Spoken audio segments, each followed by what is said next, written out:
And joining us now to discuss this very issue is our guest Piotr Andrzejewski from the Institute for Western Affairs. Hello and welcome to TVP World.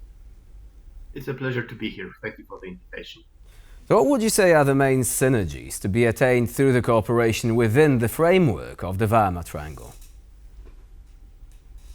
Well, speaking in general, there are many. Well, the Weimar Triangle last decade or so was basically dead, and it was, let's say, resurrected in the last several months, simply because there is a need for cooperation between the three big European players, namely France, Germany, and Poland. Today we are speaking about the meeting of the Ministry of Defense of all three countries, and here we can find many synergies.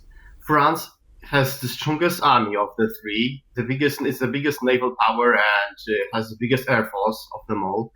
Germany has the biggest production capabilities, especially in the private sector.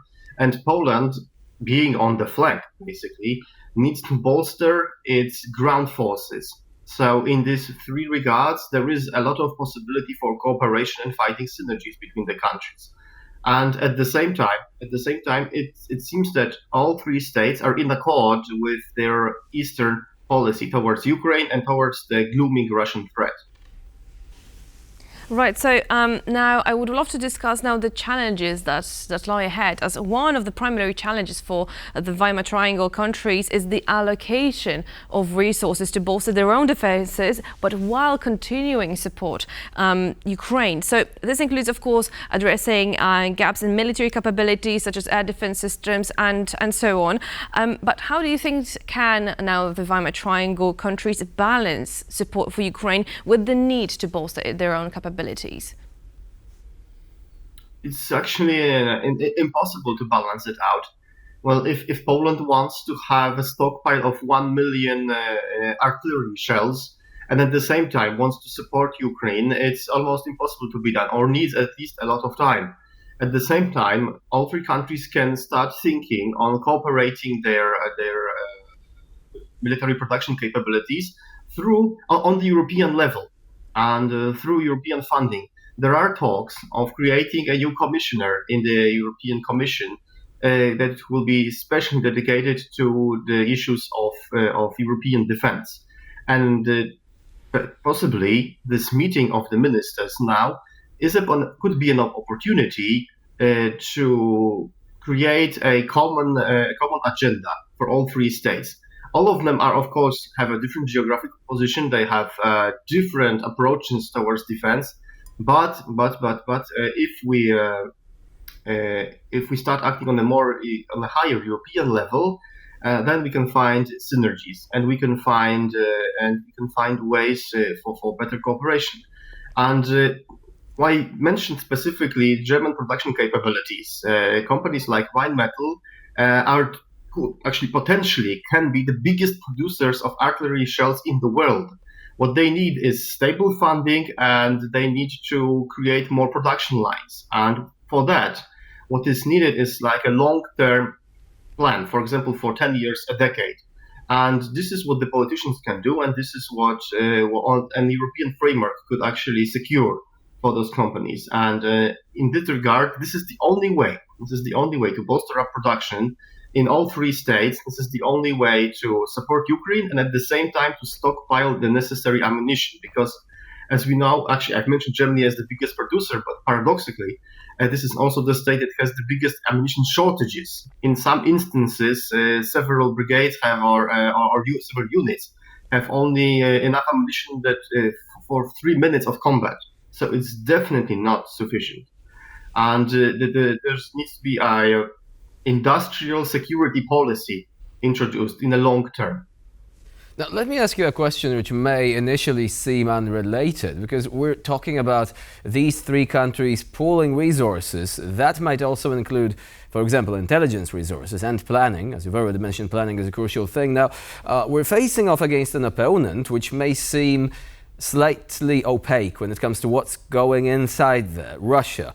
Now, we caught a glimpse of possible tensions which exists there in Dagestan.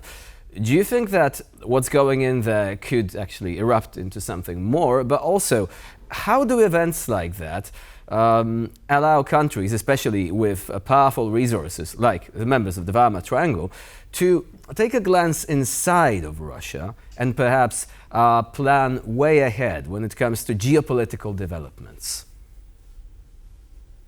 Well, clearly there is a lack of strategic thinking on an European level. And in the Weimar Triangle, actually the weakest state of the three is Germany, that lacks strategic culture simply because of its rather pacifistic approach in the last several decades after the fall of the Berlin Wall. At the same time, we have France that has a very highly developed strategic culture. And France is actually the most active state right now in the post-Soviet states. They are active in Armenia, they are active in Kazakhstan, in Central Asia, in Mongolia, and it's a response, it's a strategic response. This is a way how states communicate with each other, their intentions as well. If Russia is intervening in Africa, where France has its interests, then France starts intervening or developing ties with post-Soviet states. So France has the capabilities and it has the strategic thinking to actually develop this kind of policy.